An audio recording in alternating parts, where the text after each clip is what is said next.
Welcome back to the Lanterne Rouge Cycling Podcast for the Giro d'Italia Stage 1 2024. The race we all said was going to be one of the most exciting races of the year. That's what everyone's been saying for the last 2 weeks. This Giro is going to be so good. This is one of the best opening stages to a Grand Tour I've ever watched. Like, explosive stage. This episode is brought to you by Join Cycling from Vinaria Reale to Torino. How are you feeling this morning when you woke up, Benji, on Grand Tour Day? Honestly, pretty good. Yeah. I wasn't complaining. I thought Giro d'Italia's here. Even if the racing could be boring every now and then, I would still be like, okay, this is the Giro. I'm looking forward to this because there's other stories than maybe the GC where I started off going in tunnel vision when it comes to Pogacar, and maybe I'm still in that tunnel vision depending on what happens in the stage. But this stage definitely overperformed. That's for sure. That's the thing. I got despondent 3 weeks ago, and then the week we did the preview, I thought, you know what? Anything can happen in 3 weeks. I kind of started to drink the Kool-Aid, and today, really anything did happen. Like, unbelievable stage. As I said, finishing Torino, very explosive. Sorry, we just did a watch-along, so I was maybe shouting a little bit. My voice a bit sore. Flat. A little bit. 44K flat start, which meant that we're probably just going to have the advertising breakaway. And then it gets hilly, progressively more hilly, starting with the 3K 5% climb, where there's a Cat 4. Then the first intermediate sprint, Benji reliably informs me that that's for Ciclamino points. I've already forgotten.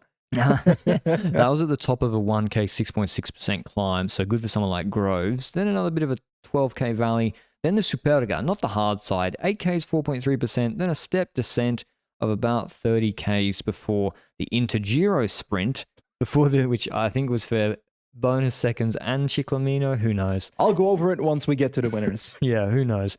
And then the Bivio di San Vito, first rep of that, 1,500 meters, 8.6%. We got to see it, see how narrow it was, see the crowd, and already when we saw it the first time, we were like, that's a pretty difficult climb. Straight into the Maddalena, no flat after the descent, 7.1K, 6.6% before a longer descent, bit of a valley of 10, 12Ks before they do the Bivio di San Vito again, before a descent to the finish, where really the last 600 meters were flat. They're descending almost to 700 meters to go, and it's a little bit of an uphill kick. So good stage design, designed to be explosive, Benji, and the breakaway was pretty much what we expected. Yeah, certainly. Maybe some more teams tried than I initially anticipated. We saw riders like EF trying to get in it very early, but eventually a six-man break up the road was Louis Barret, Frenchman, Nicolas de Beaumarchais from Cofidis, also a Frenchman of the good market. We've got Lilian Calmy-Jane from France as well, from Intermarché, Gebreigzabir for Little Trek, Pietro Bon for Polti and Fiorelli, who's got a bit of a kick, to be honest. Like, kick can climb relatively okay for Bardiani. And I said, EF was trying, but they missed out on eventually. And I feel like when it comes to this breakaway, Gebre getting into this breakaway, like the 5 were up the road. He bridged that in no time, just as UAE was trying to control what was happening behind, because UAE were the ones that were trying to control the breakaway formation phase of this race for obvious reasons, because they want to win the stage with Pogacar. Gebre's bridge was really good, so he showed that he was really good. Straight across. But were you surprised that EF gave up so easily on trying to get in the break? Well, I don't know if it was like a hold, because I didn't see many EF riders jumping. It made sense that they were trying to get in the breakaway, like with the Honoré, but maybe he's too good to be in the break. I think it was the Bod jumped, and then I was thinking maybe just the Bod is jumping because he personally wants to go for the Maglia Azzurra, and because that's what Magnus Cort did in the Tour de France 2 years ago in Denmark. But yeah, it was weird because they jumped. Emmanuel just bridged it, and then they were like, no other EF riders jumped. It was kind of surprising. But yeah, that was the break. Vergaard Staker-Lengen starts pacing with the gap at a minute. Unsurprisingly, that's what he's supposed to do. Don't let it out to be 4 or 5 minutes. And then we just enter a status quo phase, to be honest. Like, even Superga was paced by Rui Oliveira. It really wasn't too much going on, except the first intermediate, Benji, was Alpecin really going for max points. Yeah, exactly. And to be honest, we got to bridge it back for the KOM. Like, Fiorelli beating Barret and Gebre. Yeah. But the intermediate sprint, so sprint 1, Ciclamino points, bonus seconds, and intermediate sprint classification points, because that exists as well, in addition to the Intergiro points that are not present at this intermediate sprint. That's won by Fiorelli, ahead of Calmejean and Pietro Bon. And like you said, full lead out by Groves, for the 2 leftover points, because there's a lot of breakaway riders up the road, 6 of them. True, 6. So you ain't getting much for that attack. So that's number 1. Second KOM. This is a third cat climb. We had a fourth cat climb in the first KOM. Gabriel finishes in front of Fiorelli and Calmejean. Gabriel showing that he's one of the stronger riders in this breakaway for certain. And then I was thinking, okay, KOM points. We're looking at this first climb. We're looking at the second climb. The climb that's coming, the Maddalena at the end of the stage, that's more points than these two combined, because for some reason I think it was 3 points for a fourth cat climb, 9 points for this third cat climb, and 18 points if it's not the mountain finish for a second cat climb. So Maddalena, they tinkered with the KOM as well. So when it comes to KOM, the KOM would be owned by the rider that finished on Maddalena first, but that's for later, because once again, next intermediate sprint, this is the Intergiro sprint. So now we're playing with that classification. Ciclamino points again, but also Intergiro classification points, because that's something for some reason. And when it comes to that, okay, my notes don't even include who won that. I don't care who won that. Lilian Calmejean, because Emmanuel went up the road. Yeah. And then he didn't I don't even think he knew what Intergiro was. Calmejean just rolled ahead of him and then just rolled back and patted him on the butt saying thanks. And yeah, he took the maximum Intergiro. Fiorelli also, there was a group of Fiorelli and somebody chopping off behind. But before we get into the real action, which I would say starts on Bivio di San Vito, the first repetition with about 35 Ks to go, a word on our show partner, Join Cycling. Did a little 20-minute test yesterday, Benji. I've actually completed, I'm 100% the way through the Fabio Jakobsen sprint plan. Yeah, but I still have 8 days left. Relax. I'm not, but I'm overperforming. And did a little, you know, when you wake up sometimes, you're like, I just want to do a bit of an effort today. Yeah. And that's the beauty of Join Cycling's flexibility. There's the last day of my 3-day block, because Join Cycling usually works in 3 days on, 1 day off. Last day of the block, I was like, you know what, I'm going to give a little nudge for 20 minutes. And I was pleasantly surprised. Reese did a 20-minute effort, happy with it. Maybe I underpaced it, didn't go full, probably. But then Join tells me, okay, here's my new FTP. So my FTP's gone up like 12, 13 watts, I think. At least the estimated FTP from Join Cycling using the Fabio Jakobsen sprint plan. So I was pretty happy with that, given that I thought it would just increase my VO2 efforts.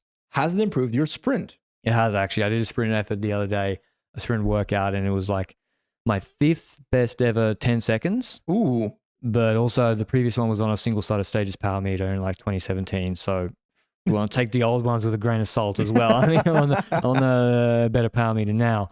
But then I did 5 of them. No, that is 6. And I was like, hit 10 seconds, good power, like really all in my top 20 all time. So my sprint repeatability was really, really good. So I'm actually happy with how that plan's gone, even though everyone thought it was a joke that I would have to do it. But I'm looking forward to finishing it and starting something new. But if you want to check out Join Cycling, you can get 30 days free, no strings attached, through the link down below. And then you get a 6 months discounted subscription offered to you at the end of that 30-day free trial. Many of you have enjoyed it and have benefited from it so far, and it's fantastic to see. So make sure you go check it out. And they're a big supporter of the show. More news on them coming soon.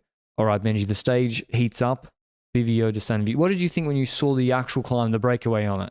Honestly, Gabriel was putting pressure on the breakaway. He was dropping rider by rider, and I thought at the top, okay, he's dropped everybody, but Calmejean actually came back in the descent. But that climb looked more difficult than I initially anticipated. I was thinking, okay, this is going to be a bit like the final climb in Giro di Lombardia. Lombardia. I'm using the old name. Lombardia. And this climb was harder than that. And then I was thinking, okay, this climb plus the San Maddalena climb plus this climb again, this is prime Pogacar territory. So we see that moving up in the peloton. UAE starts to pace. Well, continues pacing technically, because Langen was doing some early work in the stage. Here, it's Rui Oliveira at the front of the peloton. And I was welcomingly surprised about the positioning of Alaphilippe and Van Sevenant, because I was hoping to see some life in Alaphilippe today, you know?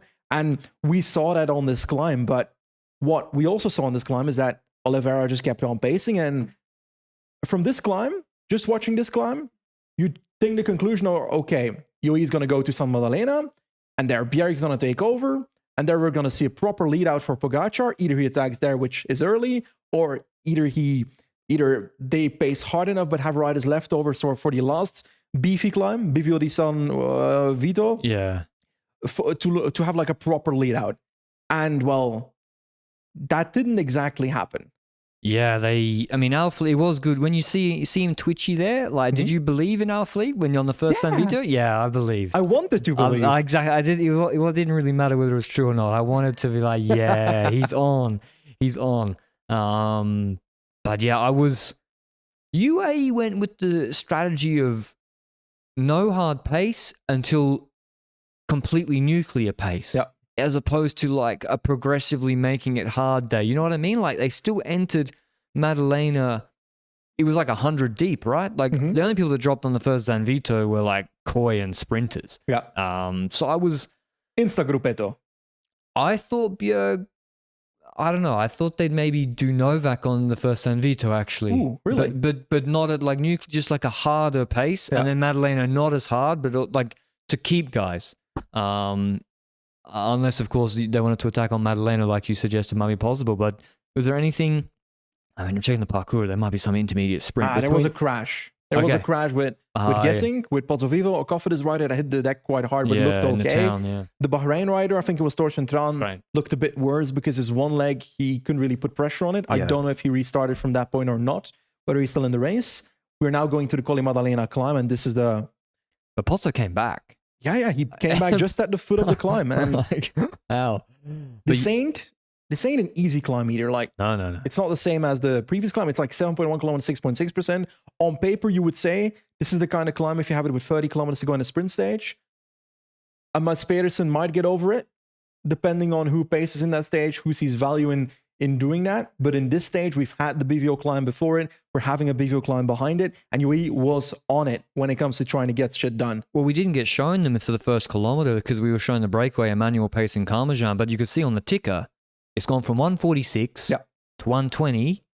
And it's on the 2% kilometer. And I was like, I'm pretty sure I know who's on the front. And it was correct. It was Mikkel Bjerg. And he was absolutely ripping it on these sort of 20-minute climbs.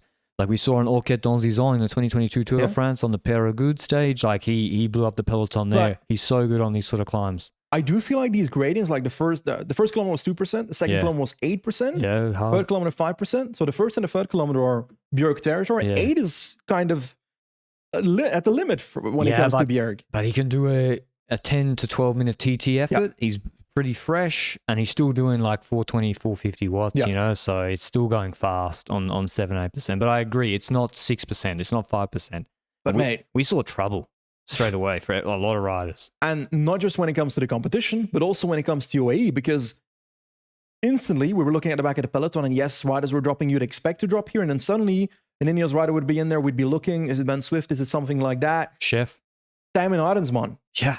First Chef, and we're like, all right, well, he wasn't in great shape. And then I'm like, number two, Arensman.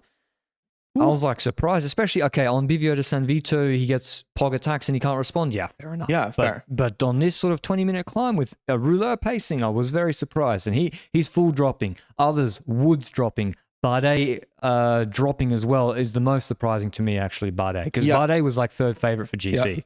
Was great at LBL. A bit less at Alps. Yeah, I think I overrated him at Alps. Plapp sliding and then eventually dropping. Lipovitz dropping. He was there for a while. And what we saw was Bjerg just destroys this group. It goes from 60 to 50 to 40 to 30. Micah comes up and talks to Pog. The camera changes. Camera shot goes back. Großschartner's on the front. Novak's gone. And bear in mind, in the order, Großschartner was before Novak. Yep. And then Großschartner's on the front. Novak is gone. And I'm like, are you sure what they're doing here? Like, because the only way this makes sense is if Pog is going to attack on Madalena, because there's a valley after this. Novak, like Bjerg just ripped him apart. Yeah, the question is, looking at this, okay, Bjerg is destroying his own team by pacing like this. The plan isn't Bjerg, this pace is going to destroy the team. It's this pace is going to destroy the others, and then our team can still continue. So there's an overestimation when it comes to the riders that came after. I'll be honest, I expected more from Novak on this. Like, he did nothing today. Yeah. And Großschartner pulled for like 30, 40 seconds. Exactly. But it's like we're looking at those riders dropping away, and then Micah suddenly at the front, and I'm thinking, okay, if these riders are dropping on a stage like this, I'm somewhat worried about other stages that are going to be much harder to control than this stage one, where it's not even like this climb is there, but what happens after the climb? Well, exactly, because the only solution is if Pog attacks, because Micah was unbelievably good. Yeah. Micah was excellent. We all expected that. He's been so good for so long. Bjerg was good in his role, but yeah, Novak and Grosschartner were not good enough. And the problem was, Benji, Micah goes to front, Poggy's half wheeling and they're kind of like not doing too much. Yeah. Micah slowing down, it's not like it would allow Grosschartner to come back. He full drops past Aronsman after his pull. And I feel like UAE pulled the pin too late, and like they exposed their team today. And then you're thinking, you bring Milano, and he can't help on this, to maybe win a sprint stage against the best sprinters in the world, but you could be costing yourself a stage with Poggy here or there, which we'll maybe see later. And then what ends up happening is Micah not soft paces, but Carmajan attacks Gebregsby. He goes over Madalena first, takes full KOM points. Everyone else from the break, I think, is caught. But we could see that Micah went the same pace as Carmajan in the last K. So he can't, and no one else was dropping extra, I don't think. This does mean that Carmajan does take the Maglia Azzurra because he was the winner on this climb. But like you said, Carmajan still goes ahead and Micah goes into the descent pacing, and I'm thinking, okay, Micah's not the craziest descender in the world. No. On the flat afterwards, he's not the craziest. He's like 60 kilograms. So it's unlikely that, well, first of all, him catching Carmajan still looks good. He's still riding. He's gaining time on Micah. Good. But I'm more thinking it's unlikely that Micah can control what happens when the descent stops. Yeah. And that's where shit really hits the fan, because I think Honoré attacked first on the left side of the road and he didn't really get away. Micah tried to close it, tried to fix that. It was actually, no, it was Schachman that then goes. Yeah. And then Honoré goes to the wheel. Micah tries to close second guy, Schachman. No, Honoré. And then stops. And either isn't able to or realizes, if I do this, I'm going to be completely fucked for the next 5 kilometers. So those two riders start riding away. Then eventually Conchi bridges to that. So we got 3 riders up the road. Micah still alone in controlling the group. And I'm thinking, okay, what are the other riders in the group going to do? Because Ineos is there with Ganna, Thomas, Narvaez. Yep. Narvaez looking good on Madalena, looking good on the first Bivio climb. Ganna looked very strong today. Ganna was so good. Yeah. Like, I did not expect that. Yeah, I mean, not just this climb, the next climb too, but... With this climbing, his TTs... Yeah, Ganna looked really, really, like, unbelievably good. But this is the thing. If UAE had really reduced it to 10 guys, it's less of a problem. Or 8 GC guys, all isolated. The problem was, they've got 1 domestique in a group of 30. Yeah. And so, it's inevitable with... People aren't stupid. Like, people are not going to go to Bivio di San Vito with Poggi. Just because maybe his teammates underperformed outside of Micah doesn't mean he's bad. And so you've got so many teams with multiple riders that should be jumping, and some do. EF, as I said. Demarchi jumps for Jayco, as he should. Yes. Bahrain, Caruso jumps. Because they're like, well, what's Micah going to do in the valley? Yep. Nothing. And Ineos didn't chase. They had... And Baudin jumps. Pellizzari? Yeah, and all these like other guys. I mean, this was the moment for Tratnik and Volta to jump. This was maybe the moment for Ganna to jump. But this is the thing, like, Ineos of old, Benji, there's a chance they put Ganna on the front to control Caruso. Yeah. But today they were just, I mean, probably not, but today they were just perfect. Everybody let Micah, they hung him out to dry. Except Astana. Except Astana for a little bit. Yeah. Like we see some weird shit with the time gaps, but it's also because that group that is ahead, I don't know why, but they were not cooperating very well. You've got an opportunity to win the stage, to take the Maglia Rosa. If you're Caruso, to take bonus seconds. Yes, there's an intermediate sprint coming with 10 kilometers to go. Yes, Caruso tries to get those seconds, gets those seconds. But I'm thinking, my man, like... Schachman wasn't pulling. This group needs to... Schachman wasn't pulling, and I'm thinking he was like... Someone tries to go. I think it was Pellizzari that was like pacing. Conchi attacks. Schachman on the wheel. Schachman doesn't take over from that. And I'm thinking, okay, like, why attack in the first place? Is it because Caruso is in the group that you're thinking, oh, Danny Martinez versus Caruso? Sorry, but if you're doing that, then we're going to have to, then you might as well not attack. Is how I see it. So all those attacks were happening. Gap keeps expanding a little, to be honest. But not as much as I expected. Because of the cooperation. Yeah. But that's I don't understand it. I really don't. It looked like Caruso was hanging. It looked like they didn't believe they could win, Benji. That's what I read. It's like Caruso thought, okay, I'll get these little bonus seconds, but ultimately I can't win the stage. But this is an opportunity to get ahead of Pog, and you just have Micah chasing in a flat valley, and then this intermediate bonus sprint, 300 meters, 5%, was... It gets even crazier here. Astana do a lead out. Scaroni attacks. Pog looked like he'd given up on the stage. Yeah. We saw Pog at the back of the group and fully at the... I disagree about having given up on the stage. It looked like... It was like, why is he at the back though? He was... What do you call this in English? Like the race happens and he depends on what happens in the race. Yeah. He has Mike at the front of the group. That's all he can do. So at that point, you might as well just sit in the group and let it play out and then see what you can do on Bivio. But that deep. Hey. And Ineos for sure, I think their team car saw him at the back. Probably. And then on this 300-meter kicker, Geraint Thomas attacks. And that was not on my bingo card, like, Geraint Thomas attacking on that climb. It was a response to Scaroni, who went at the intermediate sprint. Scaroni's ahead. Yeah. Thomas is third rider, I think, trying to bridge towards that. And what makes the attack fail is the teammates of Scaroni, somewhat understandably, Lutsenko in the wheel of a teammate that is just behind Thomas, and they close it down because of Lutsenko. And I'm not sure I would have done that from an Astana basis. I understand from Lutsenko GC because realistically, he can top 10 GC here. I mean, why attack with Scaroni if... Yeah, I agree. You know, and G's going to pull him. Like, I agree. You should probably let Scaroni go there. But in the end, it's brought back. But I'm like, wow, G's attacking? And like, this is the whole table's been flipped. And what's most interesting for me is that Conchi attack that also happens ahead, which means that Cooperation wasn't there in Group 1. So you're thinking about Conchi going attacking. And then the Cooperation still wasn't there in that Group 2. So you've got 3 groups on the road that matter at the moment. Conchi ahead, 20 seconds on the group with the... Caruso, Schachmann, Pellizzari. Exactly. And then the peloton is on an unknown gap because... the motorbike. I was like, 1 minute 40? Still going backwards. They must say we'll stop for a pee break.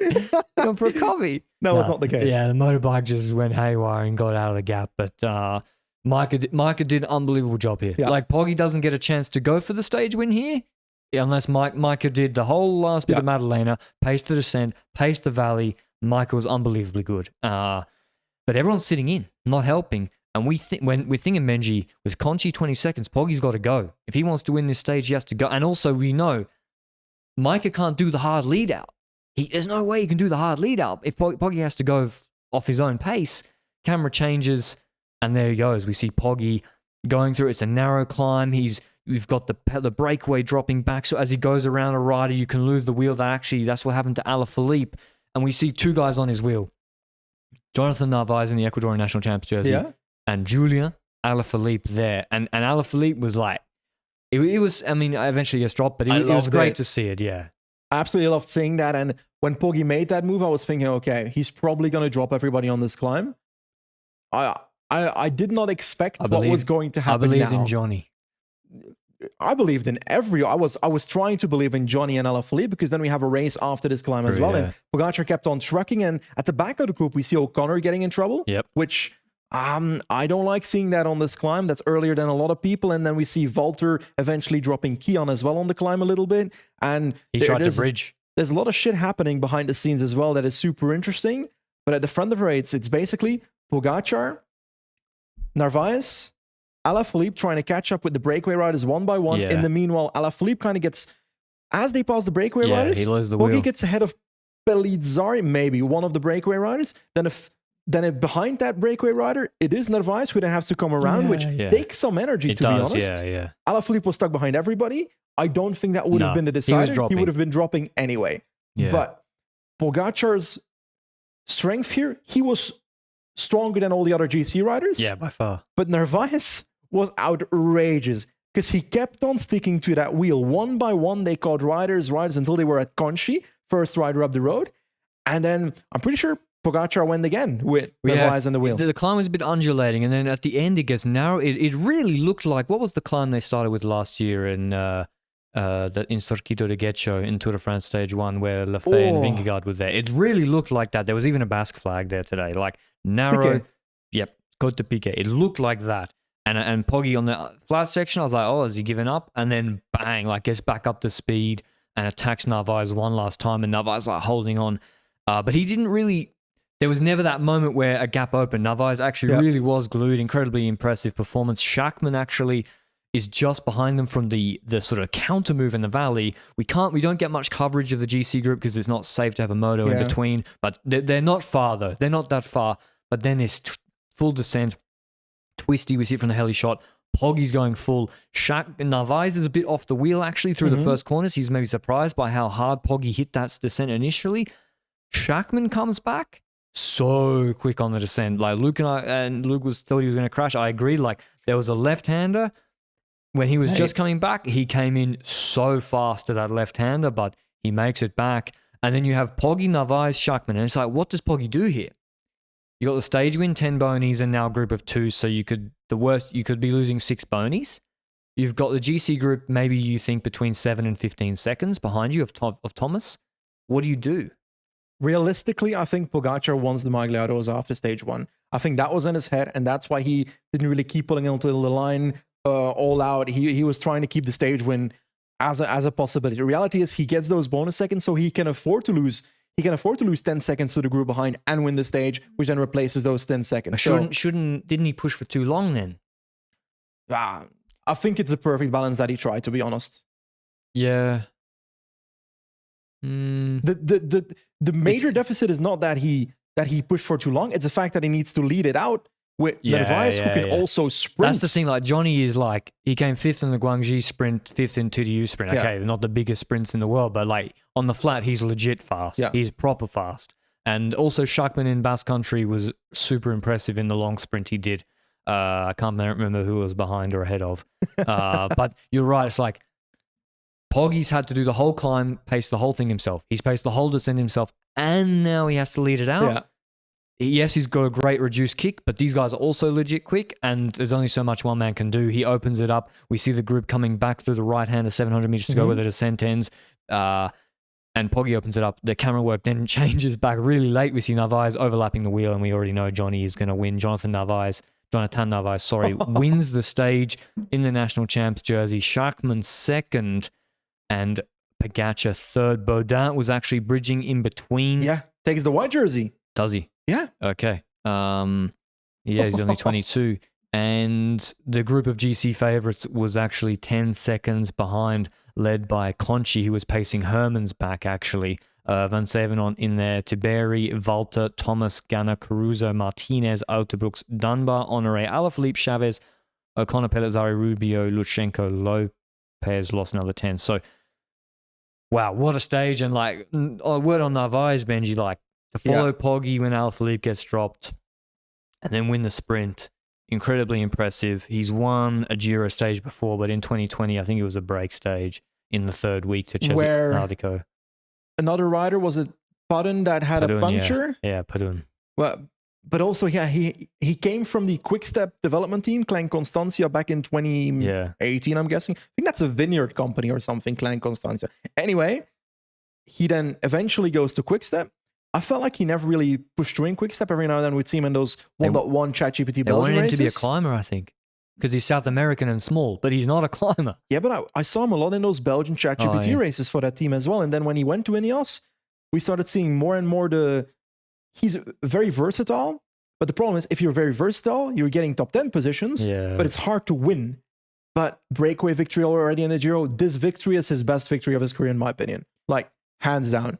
Taking the Magliarosa like this, you could say, oh, is this going to make, I saw a question on Twitter, is this going to make Ineos Giro harder? Who cares? What do you mean harder? I don't. He'll lose it tomorrow. Narvaez took a stage and the Magliarosa, it's the best possible way for it to start for Ineos. And they rode basically perfect. I can't note anything badly when it comes to Ineos today. So, except for Aronsman's performance. Yeah, but that's not really something the car can control. But also, is Joey's failure today? Because we can call it a failure, but Pogacar took time on all the GC competitors. Still the best, He showed that he was the best GC rider. He showed that on paper. To me, he's probably going to win the Giro, like we said. He's likely to win the Giro, like we said. But the team itself showed weakness in controlling stages, and in being able to even launch Pogacar. Yeah, well, they got themselves all in a pickle because Micah had to be used up before when he should be launching him. Yeah. And normally I would have expected Grosjean does the whole of Madalena after Bjerg, and then with Novak, and then Micah launches him halfway into BV San Vito, and then if Micah does that, Pogacar wins.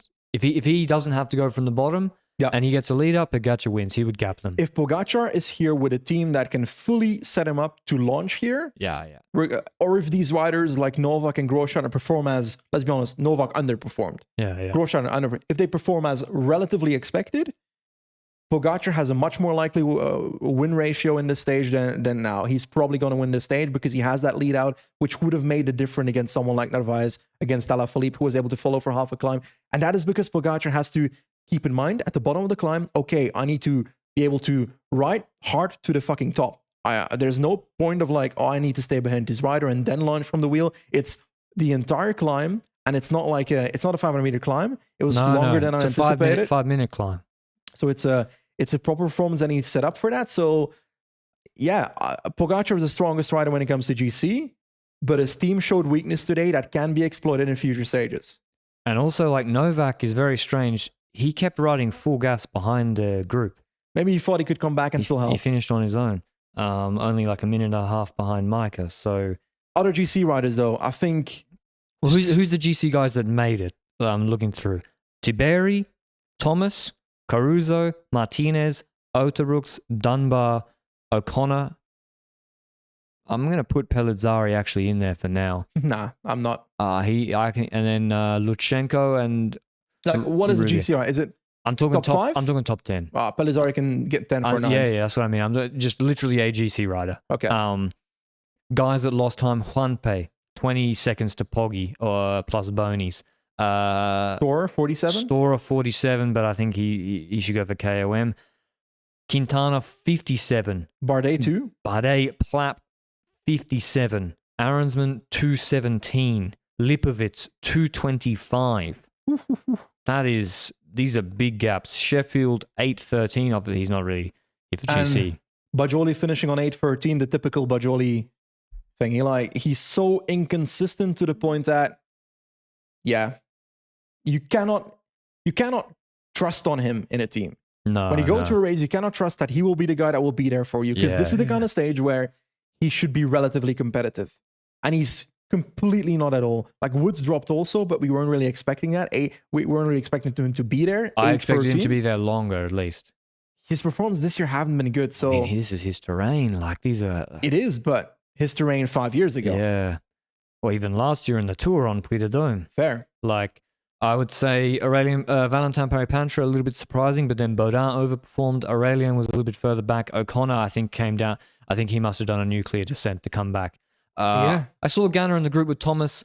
And people are like, oh, why didn't Ganna pull? It's impossible. Like, if you're on a descent, you cannot move up. When someone is I presume Conchi was smashing it for Hermans, you cannot move up. Like, on that sort of descent, it's impossible. And then the last 700 meters, still someone was pinning it and also, for Hermans.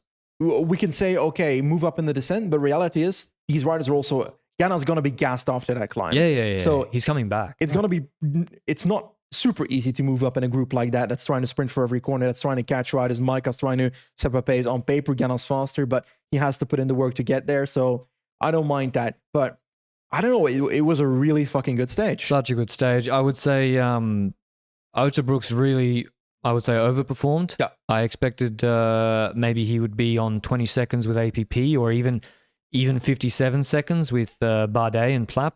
Maybe gapped on the explosive climb, but he entered the climb in really bad position, actually, the last climb, and that's very encouraging for Otterbrooks, because these sort of stages, not the best for him. Tiberi, good, obviously, and Bahrain, generally speaking, were very, very good. Hey, Arensman out of, losing 2 minutes is great for Tiberi's potential chances of a white jersey against Otterbrooks. Yeah, exactly. He's basically out of the white jersey competition. No offense to Pellizzari and Baudin. For now. Because with the TT, he's back at Kion. Yeah. But he maybe is so far out that he doesn't try in the TT to conserve energy. Schachmann is clearly back at a much better level than in the previous 2 years. That was shown in Basque Country, and today he was excellent. He was very, very good. Maybe if he pulls more, No, then maybe he's dropped more. I don't know. It was strange how that group behaved. Actually, I was surprised. Astana in the end, I think, kind of stuffed themselves. Oh, Lutsenko made the group. Nah, that's fine. But Lutsenko wasn't as good as I think they thought they would be. Do you think UAE will already be regretting bringing Milano, Benji? You already lose one stage because of him. There's nothing you can do now about it, so you got to work with what you have. You can't think about regrets. So who did I pick? Who did I not pick? You got to work with the riders you have, and you got to now realistically think, okay, this rider had a weakness today. Is that a one-off, or will Novak be expected to do this every single climb? Because then our order of our train must change for every climb. So he should be ahead of Grosjean now. It's now trying to utilize the team they have in the best possible way. Because, for example, what UAE also could have done in this stage is not climb on San Madalena. Maybe from today they learn they shouldn't hard pace that stage and just try it on the final climb alone.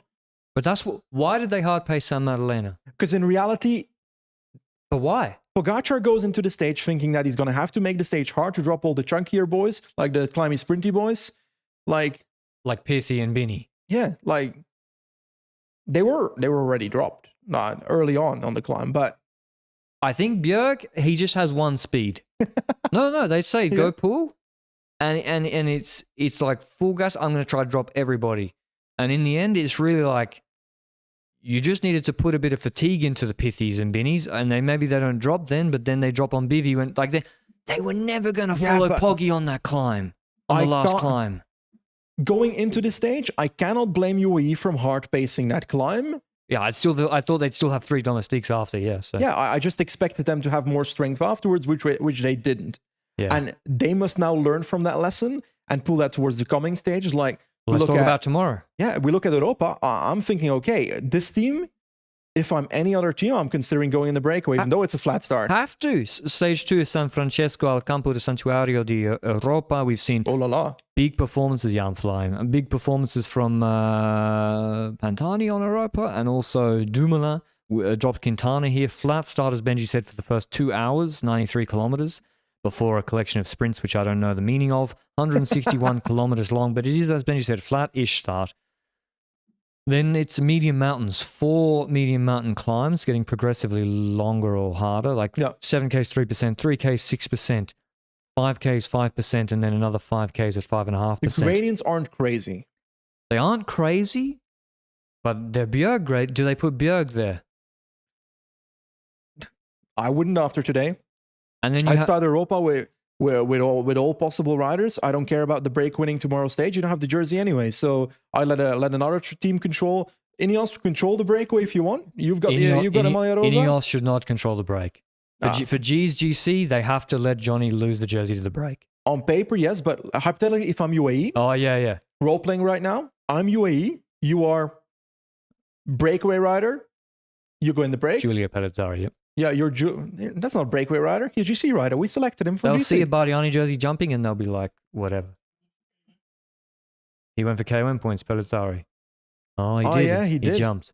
But yeah, they'll see the blue and white. They were like, oh, it's a Mickey Mouse team. And actually, Pellizzari could win KOM here, to be honest, in this race. He's strong enough. He's so skinny, man. He's so young and improving. Would you rather win KOM at the Giro or top 10 in classification? Top 10. If I'm an Italian, top 10. If to get actually paid, if I'm a 22-year-old Italian climber, I would rather top 10 But he can't TT for shit, eh? Yeah, but top 10 is not going to be, from 5th to 10th is not going to be But back to a role play. You distracted me. Yeah, sorry. I'm UAE. I go to the stage. I don't control the breakaway. I'm like, Ineos, you need to do it because you've got the Maglia Rosa. If they don't do it, well, who cares? If the break wins, the break wins. We're going to beat them on Prato di Tivo anyway, whoever's in the breakaway. And bear in mind, Poggy still took 14 seconds today. Yeah, but if I'm UAE, I should try and help control the breakaway information to not let dangerous riders go in the breakaway. So just let a break go and then let them go. That's how I see it. Yeah, Steker, Langen and Bjerg. Wait, so you think UAE should let the break win? Yeah, I'm all for it. I don't care. Sorry. And then just hammer it in the peloton. And they can't... Are they going to control a 160-kilometer stage? You think they should? I mean... They can do it, that's but... giving up very quickly. That's not giving up. I mean, they would have written down these 2 stages to win. But actually going to drop all the rest on Europa anyway. So you're trying to beat the GC riders, not the breakaway riders.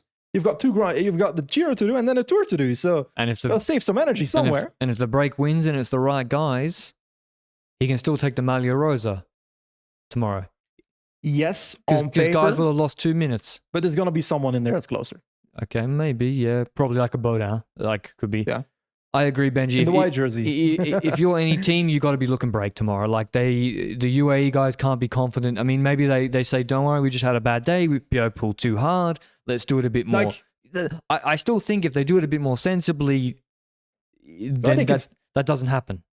I think the true strategy, adapting from what I said earlier, is based on what happens in the breakaway formation phase, based on the strength of the breakaway that gets away, then you decide whether you want to invest fully with your team on the entire stage, point, yeah. or whether you feel like it's too difficult, a breakaway that will be too hard but is manageable in the future of the Grand Tour. So, for example, a ride that will lose 8 minutes on Prati di Tivo, all fine with taking that stage. If it's not really controllable and it will cost my entire team, if it costs that much, then I just focus on the last 2 climbs. Potentially Europa, possibly. I would just, Milano can do some climbing on the first 2 climbs. So he can do some work there. Milano can do the second last climb. Oliveira can do the. Should they try and let someone like Storer take the Maglia Rosa by 2 minutes? I don't have an issue with that. Storer is going to lose 2 minutes in this Grand Tour to Pogacar. That might be the sensible thing to do. He lost 57 seconds today. I mean, yeah, but then you still have to control it to the point that it's only 2 minutes. Yeah, but that is a lot easier because the breakaway doesn't... People stop trying in the breakaway who are behind Storer in GC, and so it has a self-fulfilling effect of limiting their game. It's as if your plan shouldn't just be, this is the plan and we're going to stick to that. It should be, if this happens, we're going to do that. If this happens, we're going to do that. So based on the breakaway formation, I control or not control if I'm UAE. These are who should be jumping in the breakaway tomorrow, in my opinion. Pellizzari, if they let him, although it'll be tough on the flat. Stork and Storer, definitely. And one of them was also not Storer. One of them, or Meyerhofer even. Conchi. Train if he's not injured. Conchi. Keplinger.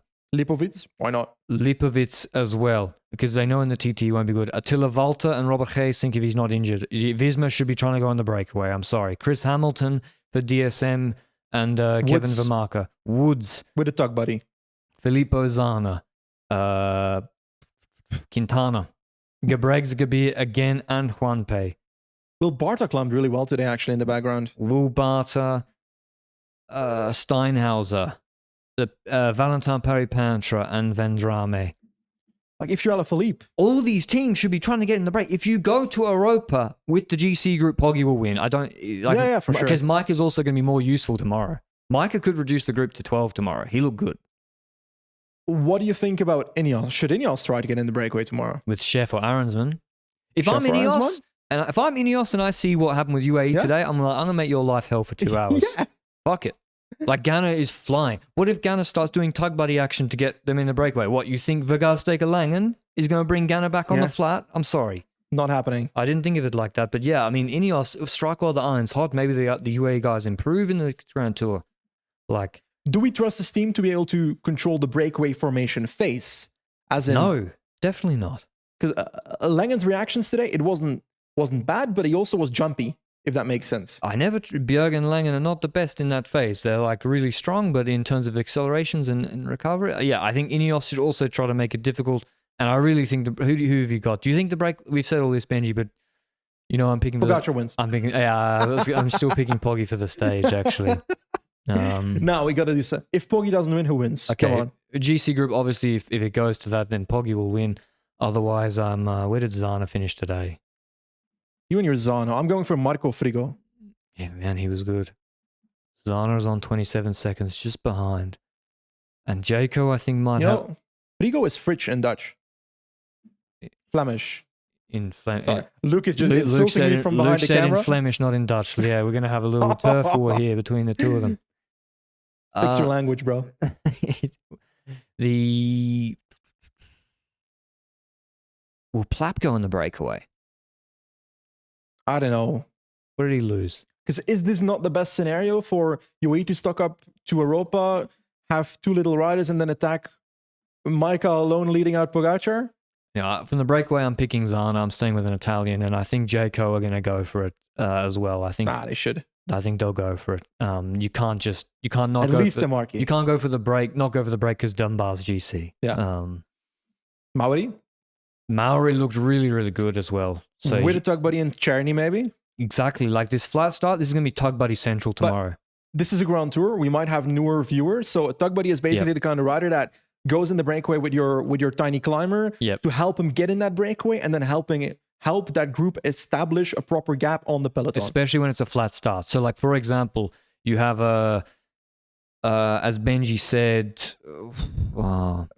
Journey for Maori. Yeah, Maori is the least error person created by man. Like, he's sitting upright, right? So on a 90-kilometer flat start, you don't want Maori trying to, as well, jumping from the peloton on the flat is what kills your legs, and you can only do it so many times. So what you do is you put Cherney on the front, and you literally do a lead out with the big guy. And we have as well, for Zana, you have Valscheid.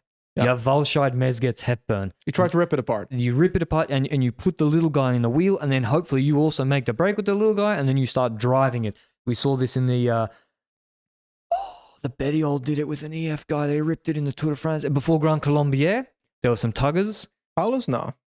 Yeah, there was some EF. Paulus is good enough at that himself. There were some tuggers in that breakaway before Grand Colombier, and they ripped it on a descent. So yeah, that's what we should see tomorrow. Dan Olaf, Gebregsgebir, and Juanpe and Edward Turns. I think it's going to be another good stage, Benji, because I'm hoping some DSs go watch the tape tonight and are a little bit encouraged that this might not be a one-way affair all 3 weeks. Yeah, because on one end, I'm still confident that Pogacar wins the GC he in looks this the best race. GC rider. Yep. But when it comes to stage victories, there's so much more options now. I thought they would still win stage 1 and 2. Yeah, but then I thought, okay, they brought this. This is one of the easier to control stages. Yeah, but exactly. But then I was like, okay, this is clearly not the team you bring to control for 3 weeks to win 10 stages.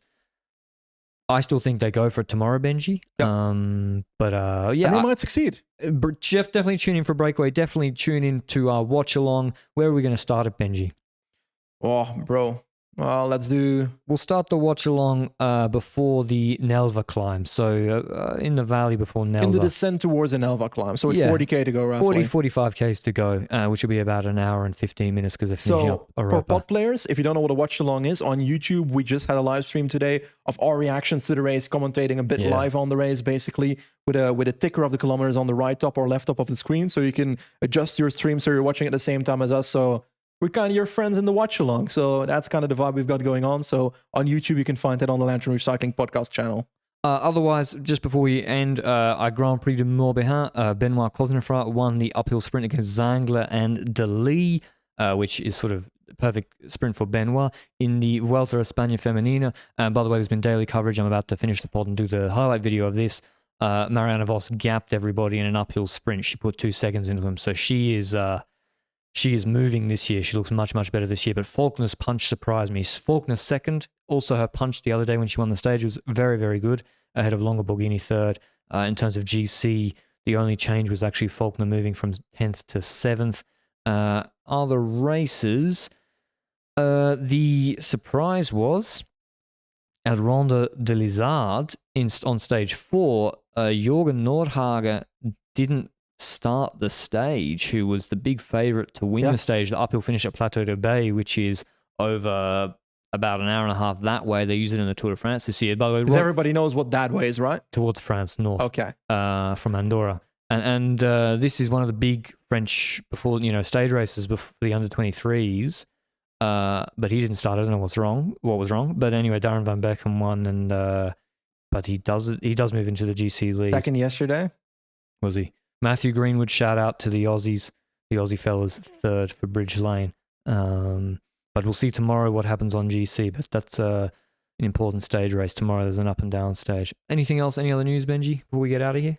Not really. I'm enjoying the start of the Giro. I hope it keeps kicking like it did today, because that was a great stage. Tomorrow's stage, I think it might be a little tamer than today, but I still expect interesting action. You're right. I think if the break goes, UAE might just give up, they might just let it get to 6 minutes. Yeah, it depends on the breakaway formation, what UAE should do, and they shouldn't just decide before the stage what they do. They should decide based on what happens with a flow chart.